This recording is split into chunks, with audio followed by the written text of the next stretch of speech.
সর্বস্তরের মানুষের আয়োজনে এবং কারিতাসের সার্বিক ব্যবস্থাপনায় আশাশুনি উপজেলা পরিষদের সামনে আজকের এই মানববন্ধনের সম্মানিত উপস্থিত নেতৃবৃন্দ, আপনারা শুনেছেন ইতিমধ্যে প্রতাপনগর ইউনিয়নের নারী পুরুষ বিভিন্ন বয়সের মানুষ কিন্তু মাইগ্রেশনের পূর্বে অর্থাৎ বাঁধ ভাঙার পরবর্তী যে অবস্থা হয় সেই অবস্থার কথা তুলে ধরেছে।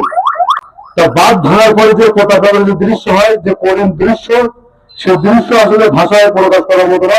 তাৎক্ষণিক ঘটনাস্থলে যে সংবাদকর্মী আমার সহকর্মী ভাইরা যান, ওনারা দেখেন এবং প্রেক্ষাপটে যে ক্ষতিগ্রস্ত মানুষ ওনারাই জানেন। আমরা একটি বিষয় কিন্তু বারবার এরকম সভা সমাবেশে উপস্থিত হয়, সেখানে একটি বিষয় বলা হয় যে মাইগ্রেশন যে যারা আসে, মাইগ্রেশনের ক্ষতিগ্রস্ত যারা শহরমুখী হয়, এই বাঁধ ভাঙার পরে কিন্তু শহরে যাওয়ার পরে কিন্তু তারা আসলে ভালোভাবে তাদের জীবিকা নির্বাহ করার মতো ব্যবস্থা করা হয় না।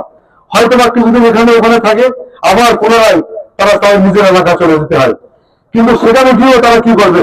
আগে তো তাদের বাঁধ ভেঙে গেছে, কিন্তু পুনরায় যে একটা ঘর ভালোভাবে গড়ে তুলতেই না তুলতেই দেখা গেল আরেকটি প্রাকৃতিক দুর্যোগ। অর্থাৎ দুঃখ কিন্তু একবার সামনের দরজা আসতে আসতে পিছনে পৌঁছানোর পূর্বেই কিন্তু আবার দুঃখ তার সামনের দরজা এসে যায়।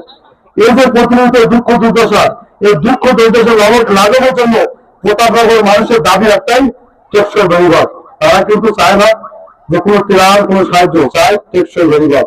একটি টেকসই বেড়িবাঁধের জন্য ওই প্রতাপনগর এলাকার মানুষের স্থায়ী কিন্তু বসবাসযোগ্য হতে পারে, জীবন জীবিকা নির্বাহের বিষয় টেকসই বেড়িবাঁধের একটু ব্যবস্থা করবেন।